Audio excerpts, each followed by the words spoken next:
नमस्कार दोस्तों। डेट आज की देखो 18 मार्च 2026 है। स्वागत है आपका एटोरियल डिस्कशन में। आज तीन इश्यूज हम डिस्कस करेंगे। सबसे पहले आर्टिकल हम डिस्कस करेंगे जो स्टील फ्रेम है यानी सिविल सर्विसेज, उसको जंग क्यों लग रहा है। आर के राघवन पहले सीबीआई डायरेक्टर रह चुके हैं, उन्होंने यह आर्टिकल लिखा है। दूसरा आर्टिकल हम डिस्कस करेंगे इंडिया का जो जो नेविगेशनल सैटेलाइट सिस्टम है ना, नाविक, वो फेल होने की कगार पे है, ऐसा क्यों। तीसरा आर्टिकल हम डिस्कस करेंगे ट्रांसजेंडर बिल सरकार लेके आई है 2019 के एक्ट को अमेंड करने के लिए, आखिरकार क्यों। तो चलिए डिस्कशन स्टार्ट करते हैं। हमारी आज के डिस्कशन में फर्स्ट इंपोर्टेंट आर्टिकल इंडिया के स्टील फ्रेम को यानी सिविल सर्विसेज को जंग लगने से संबंधित है।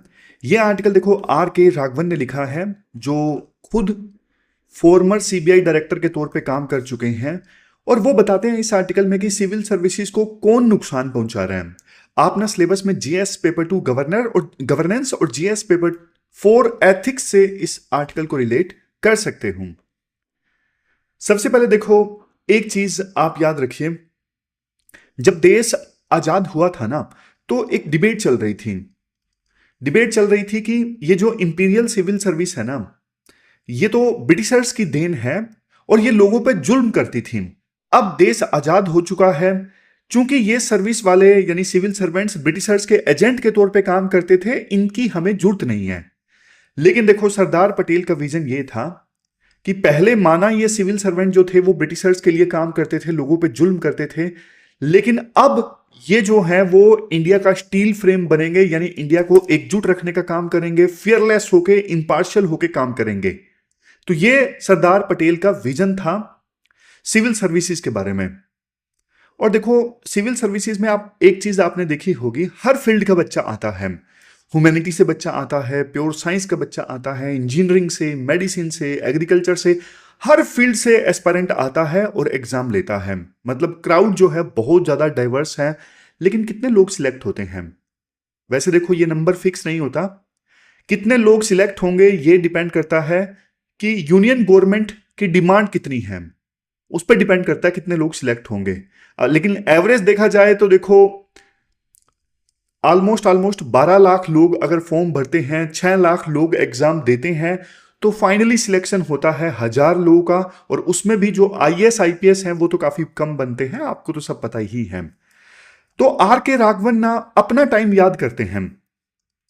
आर के राघवन कहते हैं 1960s में जब मैंने एग्जाम क्लियर किया था ना, तब तो भाई सिर्फ 10,000 से भी कम कैंडिडेट्स हुआ करते थे एग्जाम में। इतने कम कैंडिडेट्स थे। लेकिन आज जो कंपटीशन है वो बिल्कुल आसमान छू रहा है। और लेकिन देखो, इस पूरे प्रोसेस में ना सिविल सर्विसेज का टेस्ट होता है।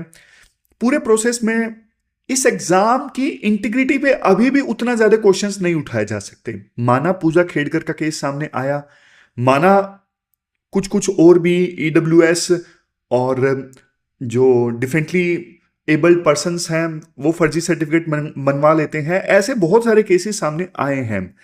लेकिन वो देखो, जो लोग ऐसा कर रहे हैं ना, वो सिस्टम का लूप होल का फायदा उठा रहे हैं। और वो ये दिक्कत सिर्फ सिविल सर्विसेज की दिक्कत नहीं है, ये सभी एग्जाम में ऐसा हो रहा है। तो ये एडमिनिस्ट्रेशन की दिक्कत है मेन। मतलब ऐसा राइटर का मानना है कि हाँ, ये दिक्कतें हैं, बट यूं नहीं कह सकते कि ये सिर्फ और सिर्फ यूपीएससी की दिक्कत है, बाकी एग्जाम्स में ऐसा नहीं होता। समझ गए? ये सिस्टम के लूप होल का फायदा उठाने वाली बात है। अदरवाइज फिर भी देखो, इंटीग्रिटी जो है इस एग्जाम की अभी भी इस्टैब्लिश्ड है।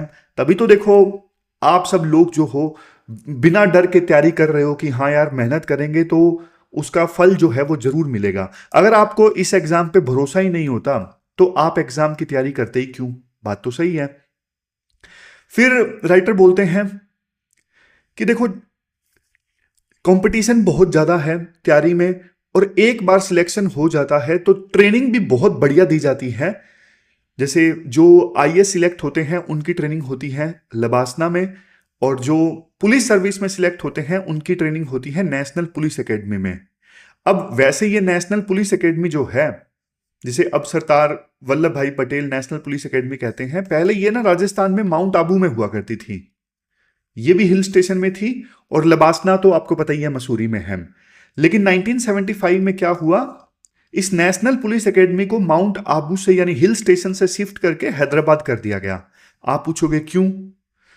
दो रीजंस हैं। एक तो स्पेस ज्यादा था हैदराबाद में एकेडमी में, क्योंकि पुलिस सर्विस में ट्रेनिंग देने के लिए आपको ज्यादा स्पेस की रिक्वायरमेंट होती है। और दूसरा रीजन, माउंट आबू देखो एक हिल स्टेशन था, वहां पे हर किसी एक्सपर्ट का जल्दी से आना मुश्किल होता था थोड़ा। हैदराबाद जबकि एक बड़ा सिटी था, एयरपोर्ट बड़ा, सब कुछ बड़ा, फ्लाइट्स की फ्रीक्वेंसी ज्यादा, तो यहां पे ना हाई रेटेड फैकल्टीज का आना बहुत ज्यादा आसान था। समझ गए? अब आपको पता है, देखो मॉडर्न मेथड्स अगर पुलिसिंग के सिखाने हैं तो भैया आपको टॉप एक्सपर्ट्स की जरूरत है, बढ़िया बढ़िया फैकल्टीज की जरूरत है। तो फैकल्टी ऐसे नहीं, सिर्फ परमानेंट फैकल्टी नहीं जो 2 दिन के लिए आए लेक्चर लें और चले जाएं, जो 1 दिन के लिए आए लेक्चर ले चले जाएं, ऐसे फैकल्टीज की भी जरूरत होती है, जो हैदराबाद में ज्यादा मुमकिन था। समझ गए? राइटर एक चीज ये बोलते हैं, देखो पहले की जो सरकारें होती थी ना, वो ट्रेनिंग को उतनी ज्यादा प्रायोरिटी नहीं देती थी, लेकिन आजकल की सरकारें ना स्मार्ट हो गई हैं। उन्हें पता है अगर हम चाहते हैं बाद में ये जाके बढ़िया पुलिस सर्विस में अपना रोल निभाएं, तो फिर उसके लिए उन्हें state of the art training देना जरूरी है। इसलिए आजकल ऑलमोस्ट सभी सरकारें ट्रेनिंग पे बहुत ज्यादा फोकस करती हैं। अब आप एक चीज सोचोगे कि जब सर सिलेक्शन फेयर है, ट्रेनिंग वर्ल्ड क्लास है, तो प्रॉब्लम कहां पे आती है? फिर ऐसा क्यों होता है कि करप्शन इतना ज्यादा है सर्विसेज में? जब भी रेड पड़ती है किसी ब्यूरोक्रेट के घर में तो कैश के ढेर मिलते हैं, ज्वेलरी के भंडार मिलते हैं, लगता है ज्वेलर की दुकान है। पूजा सिंगल का केस याद कीजिए, झारखंड की एक आईएएस ऑफिसर, कितना कैश मिला। वो तो चलो एक एग्जाम्पल है सिर्फ, किसी पे भी रेड मारो इतना इतना पैसा उनके घरों से मिलता है। और एक प्रॉब्लम जानते हो क्या है? ये बड़ी प्रॉब्लम है भाई। पहले ना जो ये ब्यूरोक्रेट्स थे ना, सर्विस के शुरुआती सालों में करप्शन नहीं करते थे। जैसे अभी अभी सर्विस ज्वाइन की है, शुरुआत के सालों में करप्शन नहीं करते थे। एक कहावत है कि सर्विस ज्वाइन करने के तुरंत बाद करप्शन मत करो और लास्ट के सालों में करप्शन मत करो जब रिटायरमेंट होने वाली है। बीच में ज्यादा सिविल सर्वेंट करप्शन करते हैं। लेकिन देखो आजकल दिक्कत जानते हो क्या हो रही है? इतना ज्यादा लालच बढ़ गया है। ये नए नए जो एस्पायरेंट्स हैं, सिलेक्ट होने के बाद नए नए जो टॉपर हैं, सर्विस ज्वाइन करते हैं, वो शुरुआत में ही करप्शन करना स्टार्ट कर देते हैं, पैसा कमाना स्टार्ट कर देते हैं। चलो करप्शन तो एक चीज है, इनकॉम्पिटेंसी। सारा ध्यान आपका पैसा कमाने पे है, आपका ध्यान है ही नहीं समाज को सुधारने में, प्रशासन को बढ़िया करने में, एफिशिएंसी लाने में आपका ध्यान ही नहीं है। और एक देखो एक चीज ये है कि आज के समय में ना इवन पॉलिटिक्स में भी वैल्यूज जो हैं वो खराब हुई हैं। अब बोलोगे सर पॉलिटिक्स में वैल्यूज खराब हुई हैं तो ब्यूरोक्रेसी का क्या लेना देना? लेना देना तो भाई है ही ना। अब पॉलिटिक्स में हर कोई पॉलिटिशियन पैसा कमाने में लगा हुआ है। अब ब्यूरोक्रेट देखते हैं कि भाई हमें इनकी बात तो वैसे भी माननी पड़ती है, क्यों माननी पड़ती है वो भी मैं आपको बताऊंगा। लेकिन ब्यूरोक्रेट्स अब देखते हैं कि हमें इनकी बात तो वैसे ही माननी पड़ती है, ये तो खुलेआम इतना पैसा कमा रहे हैं, तो क्यों ना हम भी इनकी बात मानने के लिए पैसा कमा लें।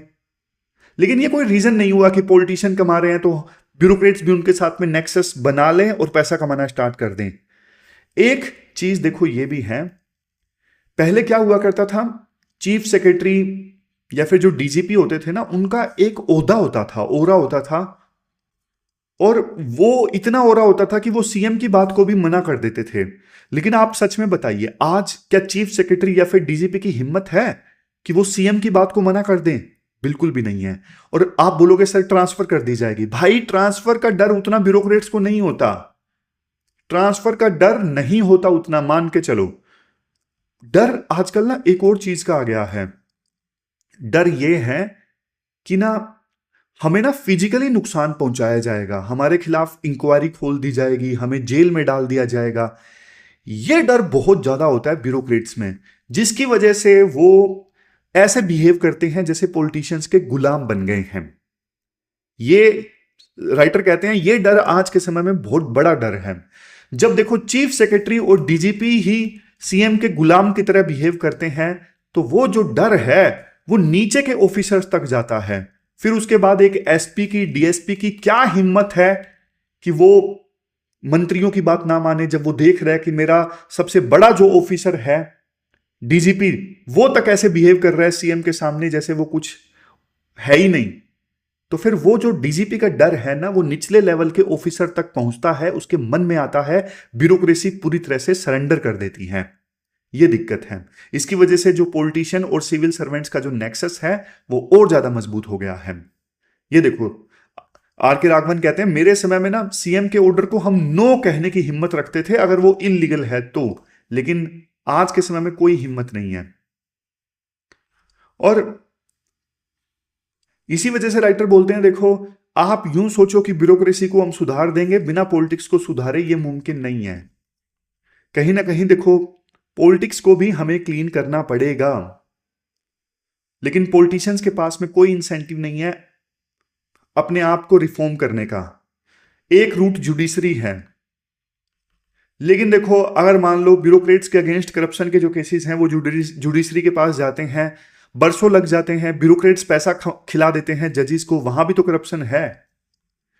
केसेस को सोल्व होने में लंबा साल लग जाता है, इस वजह से कोई रिजल्ट नहीं आता। सबसे लास्ट में पब्लिक मूवमेंट, जैसे देखो अन्ना हजारे का मूवमेंट चला था, उस समय करप्शन के खिलाफ लोगों में गुस्सा था। तो जब तक देखो जनता स्टैंड नहीं लेगी कि हमें करप्ट पॉलिटिशियन, करप्ट बाबू नहीं चाहिए, तब तक देखो पॉलिटिशियंस को कोई फर्क नहीं पड़ेगा। अभी तो इंडिया में चलता है, एटीट्यूड है, अरे इतना ही करप्शन सामने आ जाए लोगों को लगता है इट इज नॉर्मल। समझ गए? तो जनता को स्टैंड लेना पड़ेगा कि we can't tolerate corruption anymore. तब जाके पॉलिटिशियंस को लगेगा यार कि हाँ भाई करप्शन के नाम पे जनता वोट दे रही है, तब जाके वो रिफॉर्म लेके आएंगे। अदरवाइज जब तक जनता ये सोचेगी चलता है, तो पॉलिटिशियंस के लिए भी सब कुछ चलता है और ब्यूरोक्रेट्स सब पैसा खाएंगे, टैक्स पेयर्स का पैसा, और कोई कुछ नहीं करने वाला है। नुकसान होगा सिर्फ हमारे देश को।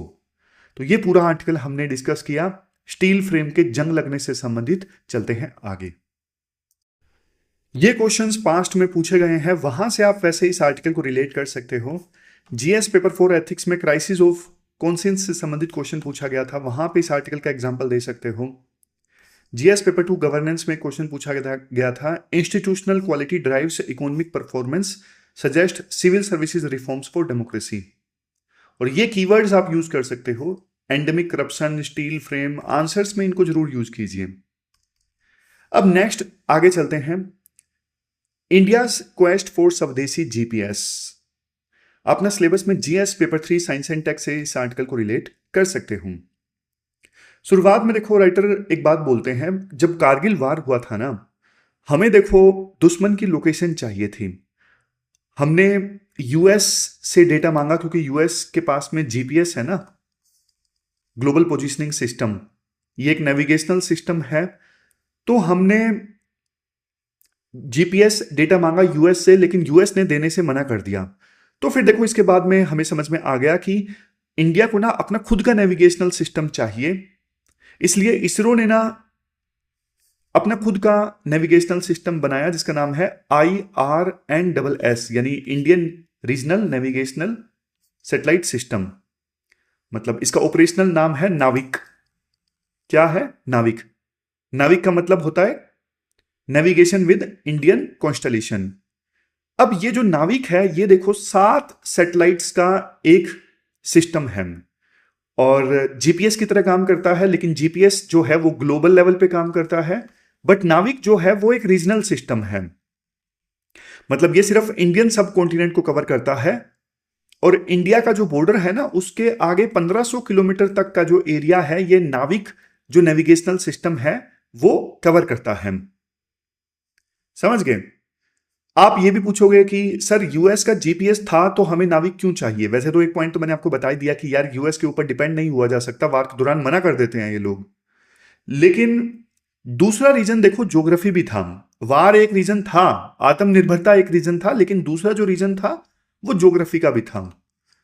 अब जीपीएस में क्या है, जो जीपीएस सिस्टम में सैटेलाइट्स है ना, वो देखो मीडियम अर्थ ऑर्बिट में है, यानी अर्थ से 20,000 किलोमीटर दूर हैं। कितने हजार किलोमीटर दूर? 20,000 किलोमीटर दूर।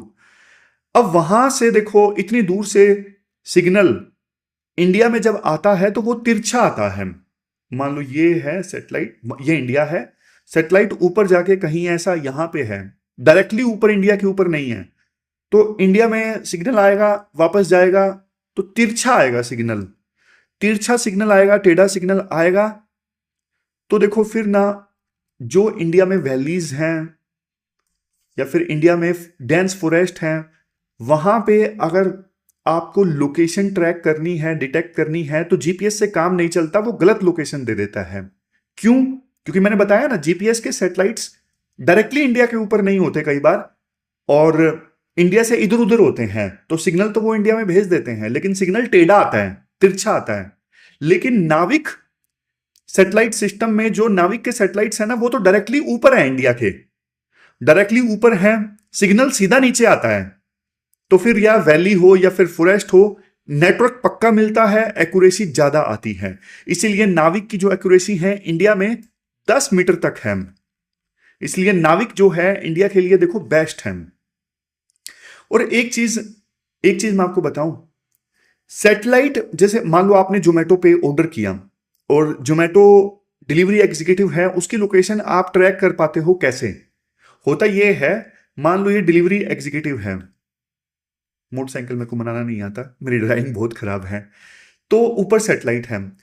सैटेलाइट क्या करेगा, पहले जो जोमेटो डिलीवरी एग्जीक्यूटिव का फोन है ना, वहां पे सिग्नल भेजेगा और सिग्नल रिफ्लेक्ट होके वापस आएगा सैटेलाइट के पास में। तो सैटेलाइट जो है वो डिस्टेंस नहीं मेजर करता, सैटेलाइट जो है वो टाइम मेजर करता है कि सिग्नल कितने समय में मेरे पास में आया है रिफ्लेक्ट होके, मतलब रिसीवर के फोन से कितने टाइम में रिफ्लेक्ट होके आया है। फिर उसको स्पीड ऑफ लाइट से मल्टीप्लाई कर लिया जाता है। स्पीड ऑफ लाइट तो आपको पता है कांस्टेंट है ना। तो सैटेलाइट को एग्जैक्ट टाइम पता होना चाहिए। अगर एग्जैक्ट टाइम नहीं पता सैटेलाइट को, तो सैटेलाइट ठीक से काम नहीं कर पाएगा, ठीक लोकेशन नहीं दे पाएगा डिलीवरी एग्जीक्यूटिव की या फिर जिसको भी आप ट्रैक कर रहे हो उसकी। मान लो 1 माइक्रो सेकेंड की भी गलती हो गई ना सैटेलाइट से, तो फिर लोकेशन देखो 300 मीटर आगे या पीछे बता देगा। समझ गए? तो इसलिए सैटेलाइट की जो घड़ी है वो ठीक से काम करनी चाहिए। अब सैटेलाइट पे देखो नॉर्मल घड़ियां काम नहीं करती, सैटेलाइट पे काम करती है एटॉमिक क्लॉक। आप बोलोगे सर एटॉमिक क्लॉक क्या होता है? अब ये जो एटॉमिक क्लॉक होती है ना, ये एटम की वाइब्रेशन से टाइम नापती है। अब ये जो क्लॉक्स होती हैं ये देखो लाखों साल तक एक्यूरेट रहती हैं, और एटॉमिक क्लॉक ही देखो सैटेलाइट्स की एक प्रकार से ना जान है। मतलब एक्यूरेट लोकेशन के बिना कोई भी वाहन है उसका नेविगेशन रुक जाएगा, मैपिंग सही ढंग से नहीं हो पाएगी, सर्वे जो है वो ठीक ढंग से नहीं हो पाएगा। तो इसलिए जो एटॉमिक क्लॉक है वो किसी भी सैटेलाइट की जान है, तभी नेविगेशनल सिस्टम ठीक से काम कर पाएगा, अदरवाइज नहीं कर पाएगा। तो आप बोलोगे सर प्रॉब्लम क्या हुई है? प्रॉब्लम देखो ये हुई है, इसरो ने ना 13 मार्च 2026 को ना एक बुरी खबर दी। अच्छा ये तो 2016 सैटेलाइट लॉन्च की बताया गया है। 13 मार्च 2026 को ना एक बुरी खबर दी कि जो नाविक में सैटेलाइट्स है ना, उनमें से एक सैटेलाइट है IRNSS-1F। ये जो सैटेलाइट है ना, इसे लॉन्च किया गया था 2016 में। अब इसकी जो लाइफ लाइन थी ना वो सिर्फ 10 साल थी। तो ठीक 13 मार्च 2026 को ना इस सैटेलाइट की ना एटॉमिक क्लॉक रुक गई। अब ये जो एटॉमिक क्लॉक थी हमने विदेश से परचेज की थी, अब ये रुक गई। मैंने आपको बोला था ना सैटेलाइट की जान होती है एटॉमिक क्लॉक, लेकिन ये तो रुक गई, मतलब सैटेलाइट अब अंधा हो गया। समझ गए? अब पोजीशनिंग डेटा जो है वो मिलना बंद हो गया उस सैटेलाइट को। अब वो सैटेलाइट उतना काम का नहीं रहा, ये हुआ है। आप बोलोगे चलो कोई बात नहीं, 7 सैटेलाइट्स हैं नाविक में, एक की एटॉमिक क्लॉक खराब हुई है, बाकियों का क्या? देखो यही तो दिक्कत है ना, बाकी सैटेलाइट्स की भी हालत ठीक नहीं है। जैसे आप यहां पे देखो अभी क्या सिचुएशन है कौन कौन से सैटेलाइट्स की। IRNSS-1A ये तो पहले ही डेड हो चुका है। IRNSS-1B ये एजिंग है, मतलब इसका भी 10 साल पूरा हो चुका है।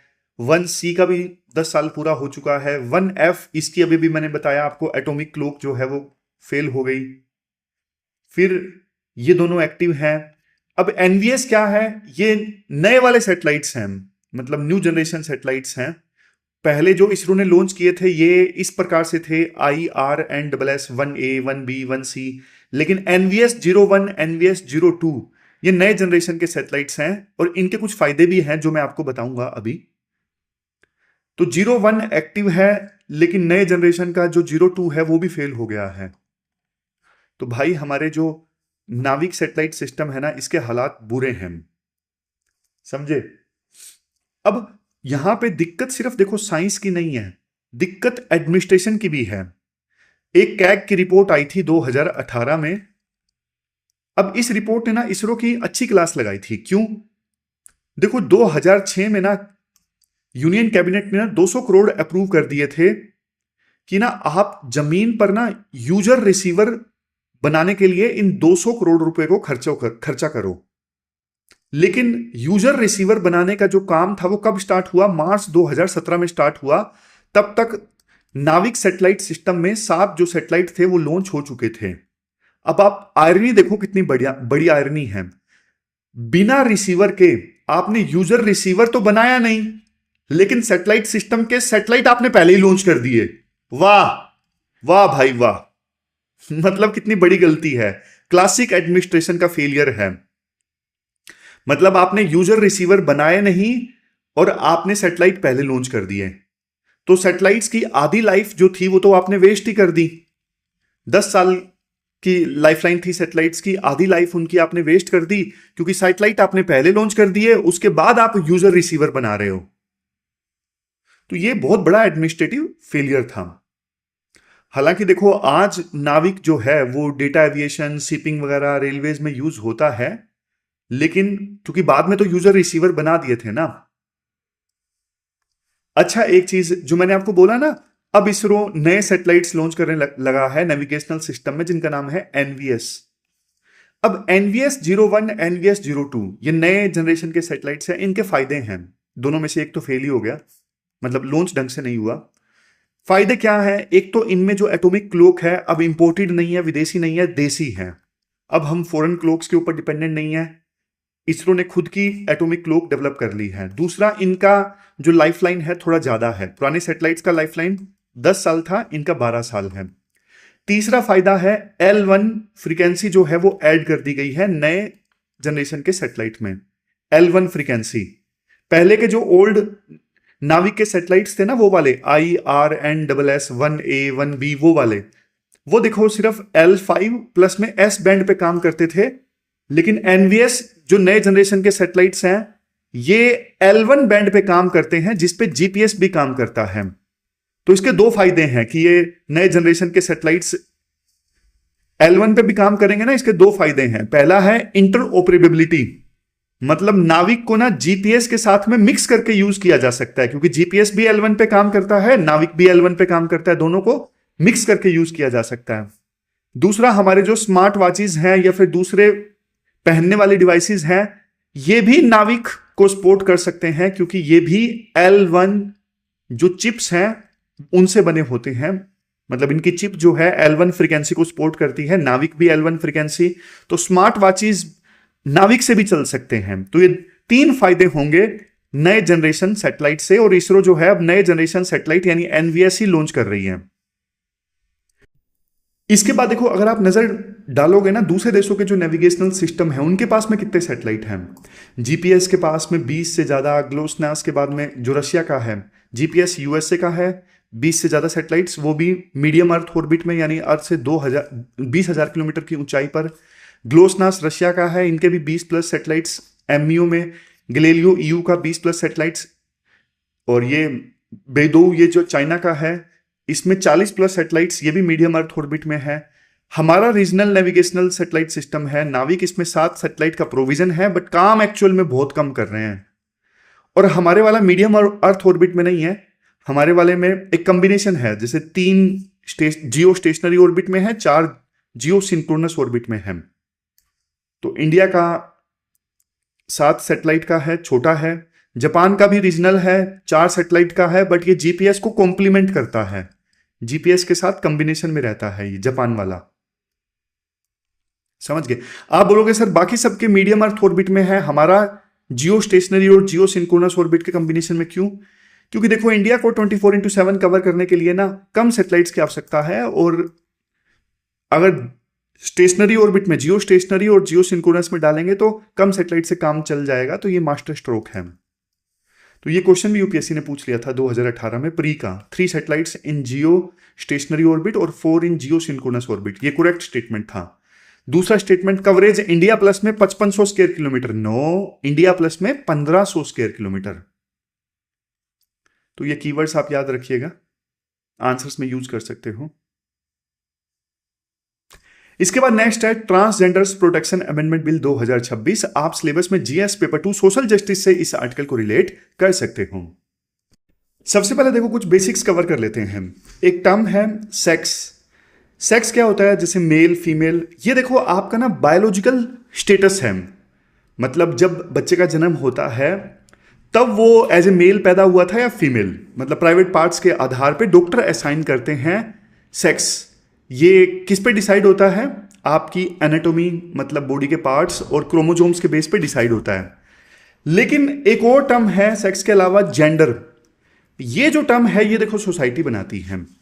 ये एक प्रकार से समाज का कंस्ट्रक्शन होता है। सोसाइटी ने ना रोल तय कर दिए हैं। जैसे लड़के जो हैं वो रोते नहीं हैं, लड़कियां जो हैं वो घर देखेंगी। ये सब किसने बनाया है? ये सब समाज ने बनाया है। ये समाज का कंस्ट्रक्शन है, समझ गए? जैसे सरमाना लड़की का गहना है, ये सब समाज ने तय किया है। फिर ट्रांसजेंडर। ट्रांसजेंडर क्या होता है? देखो यूएन ह्यूमन राइट्स ना इसको डिफाइन करता है। मैं आपको एक हाइपोथेटिकल एग्जांपल देता हूं। मान लो एक बच्चा पैदा हुआ, महेश। अब महेश पैदा हुआ, डॉक्टर ने बोला लड़का है, यानी डॉक्टर ने जो सेक्स असाइन किया वो मेल है। ये बायोलॉजिकल स्टेटस है। लेकिन जब देखो महेश बड़ा होता है तो महेश के अंदर ना एक एहसास आने लगता है कि वो ना एक लड़का नहीं है, वो एक औरत है। मतलब उसकी जो जेंडर आइडेंटिटी है, उसको जो अंदर से फील आ रहा है, उसको जन्म के बाद में असाइन किए गए सेक्स से अलग है। तो ऐसे लोगों को बोलते हैं ट्रांसजेंडर। अब ट्रांसजेंडर जो है ये देखो एक अम्ब्रेला टर्म है, इसमें और बहुत सारी टर्म्स आ जाती हैं, समझ गए? और बहुत सारी टर्म्स जैसे trans man, trans woman, intersex, gender queer, किन्नर, हिजड़ा, अरावनी, जोगता, बहुत सारी टर्म्स आ जाती हैं। ट्रांसजेंडर एक अम्ब्रेला टर्म है। अब हुआ क्या, 2014 से पहले क्या होता था? ट्रांसजेंडर्स की ना कोई लीगल आइडेंटिटी नहीं होती थी। लेकिन 2014 में ये ऐतिहासिक फैसला आया, NALSA versus union of India case 2014 का। अब सुप्रीम कोर्ट ने ना 2 बड़ी बातें बोल दी इस केस में, इस जजमेंट में। पहला, ये जो ट्रांसजेंडर हैं इनको देखो थर्ड जेंडर के तौर पे माना जाए, यानी अब इन्हें भी फंडामेंटल राइट्स मिलेंगे सारे के सारे। दूसरा पॉइंट जजमेंट का, इनके पास में सेल्फ आइडेंटिफिकेशन का राइट होगा। ये बहुत जरूरी पॉइंट था। इसका मतलब सुप्रीम कोर्ट ने यह बोला कि एक इंसान खुद तय करेगा कि वो मेल है या फीमेल है या थर्ड जेंडर है, कोई और उसकी आइडेंटिटी तय नहीं करेगा। तो वैसे सुप्रीम कोर्ट का देखो एक बहुत बड़ा रेवोल्यूशनरी फैसला था ये। तो नालसा जजमेंट के बाद में 2019 में सरकार भी एक कानून लेके आ गई जिसका नाम था ट्रांसजेंडर एक्ट 2019, मतलब transgender person protection of rights 2019। अब 2019 के इस एक्ट ने ना ट्रांसजेंडर वर्ड को ना काफी ब्रॉडली डिफाइन किया।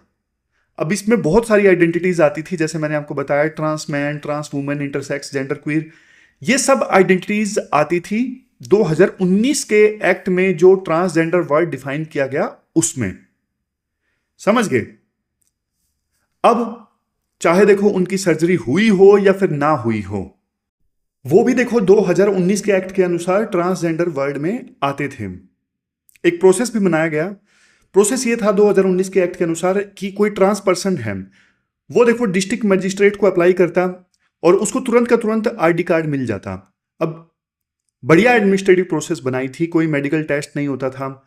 नेशनल पोर्टल के हिसाब से ना आज तक 32,424 लोगों को ना कार्ड इशू हो चुके हैं। अब इन कार्ड से उनको बहुत सारे सरकारी फायदे भी मिलते हैं। एक अलग से ट्रांसजेंडर वेलफेयर बोर्ड भी बनाया गया था। तो ये तो पुरानी बात हो गई, मैंने आपको बैकग्राउंड बता दिया। अब आते हैं आज के मुद्दे पे। पिछले हफ्ते ना पार्लियामेंट में काफी बवाल हुआ। क्यों? क्योंकि एक मिनिस्टर है, मिनिस्टर वीरेंद्र कुमार, वो एक नया अमेंडमेंट लेके आए 2019 के ट्रांसजेंडर एक्ट में। सरकार अब इस 2019 के एक्ट को ना बदलना चाहती है। सरकार कहती है 2019 में ना जो ट्रांसजेंडर की डेफिनेशन है वो वेग है। जिनको देखो सच में जरूरत है वो नहीं पहचाने जा रहे हैं, और पिनल और सिविल लॉज लगाने में भी दिक्कत हो रही है। इसलिए सरकार देखो सिर्फ उन्हें प्रोटेक्ट करना चाहती है जो बायोलॉजिकल रीजंस की वजह से सफर कर रहे हैं, जिसमें उनकी कोई गलती नहीं है, मतलब उनकी अपनी कोई चॉइस ही नहीं है और वो सफर कर रहे हैं। आप ना इस सोच को समझिए। ये जो सोच है ना सरकार की, ये सोच सरकार की देखो 2014 के सुप्रीम कोर्ट के जजमेंट से पहले थी, जो कि देखो आइडेंटिटी को ना सिर्फ बायोलॉजी से जोड़ रही है। समझ रहे हो? सेल्फ आइडेंटिटी वाला जो कंसेप्ट है वो सरकार वापस लेना चाहती है।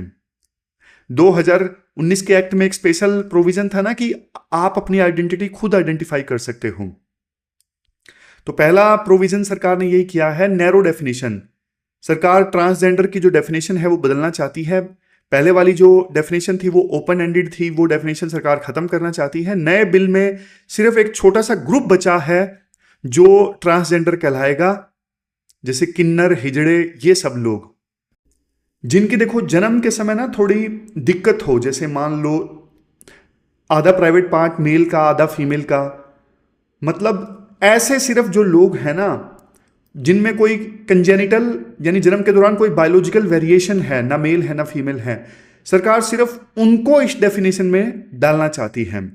नेक्स्ट चेंज जो सरकार लाना चाहती है, नो मोर सेल्फ आइडेंटिफिकेशन। यानी अब जैसे पहले महेश था, जन्म के समय मान लो डॉक्टरों ने सेक्स असाइन किया लड़का, लेकिन बाद में उसे फील हो रहा है कि मैं एक औरत हूं, तो वो चीज अब अप्लाई नहीं होगी। महेश अपने आप को अपनी मर्जी से कुछ आइडेंटिफाई नहीं कर पाएगा। समझ गए? फिर और क्या क्या चीजें हैं? मेडिकल बोर्ड की दिक्कत है, मेडिकल बोर्ड फॉर सर्टिफिकेशन। मतलब अब आईडी कार्ड कैसे मिलेगा? पहले तो डीएम को अप्लाई करना पड़ता था ना, लेकिन अब आईडी कार्ड कैसे मिलेगा? एक मेडिकल बोर्ड बनेगा जिसको हेड करेंगे सीएमओ या फिर डेप्टी सीएमओ, जो चीफ मेडिकल ऑफिसर होते हैं। आपको ना पहले इनके पास में जाना पड़ेगा, ये लोग मेडिकल एग्जामिनेशन करेंगे, फिर डीएम को रेकमेंड करेंगे, तब जाके सर्टिफिकेट मिलेगा। ऐसे नहीं मिलेगा कि हाँ भाई आप अपने आप को सेल्फ आइडेंटिफाई कर सकते हो, कुछ भी सीधा सर्टिफिकेट जो पहले मिल जाता था अब नहीं मिलेगा। सीएमओ या डिप्टी सीएमओ एग्जामिन करेंगे, उसके बाद वो रेकमेंड करेंगे डीएम को, तब जाके मिलेगा। समझ गए? इसके बाद देखो बिल में ना एक नई कैटेगरी जोड़ दी गई है, फोर्स्ड ट्रांजिशन। अगर देखो कोई जबरदस्ती करके या फिर लालच देकर या फिर धोखे से म्यूटिलेशन कर दे या फिर सर्जरी करके किसी को ट्रांसजेंडर बना देता है, तो इसके लिए देखो सजा बहुत बड़ी है। अगर किसी अडल्ट के साथ में ऐसा क्राइम होता है तो मिनिमम जो अपराधी है ना उसको 10 साल की सजा होगी, या फिर लाइफ इंप्रिजनमेंट भी हो सकती है। मिनिमम 10 साल या फिर लाइफ इंप्रिजनमेंट भी हो सकती है, और 2 लाख का फाइन। इतना कम फाइन, सिर्फ 2 लाख का। फिर अगर बच्चे के साथ में ऐसा होता है तो डायरेक्ट लाइफ इंप्रिजनमेंट, कोई मिनिमम नहीं, सीधा सीधा उम्र कैद, मिनिमम फाइन 5 लाख का। और अगर देखो कोई भीख मंगवाता है या मजदूरी करवाता है तो अडल्ट के केस में 5 से 10 साल तक की सजा हो सकती है, और बच्चे के केस में 10 से 14 साल के बीच की सजा हो सकती है। राइटर बोलते हैं देखो सजा बढ़ाना तो बढ़िया चीज है, लेकिन फिर एक्टिविस्ट विरोध क्यों कर रहे हैं? इसके पीछे देखो कुछ इंपॉर्टेंट रीजंस हैं। जैसे सबसे पहला रीजन है लॉस ऑफ डिग्निटी। जैसे पुणे की एक एक्टिविस्ट है कादम्बरी शेख। अब इनका यह कहना है कि हमारी आइडेंटिटी को ना किसी और के अप्रूवल की जरूरत नहीं है।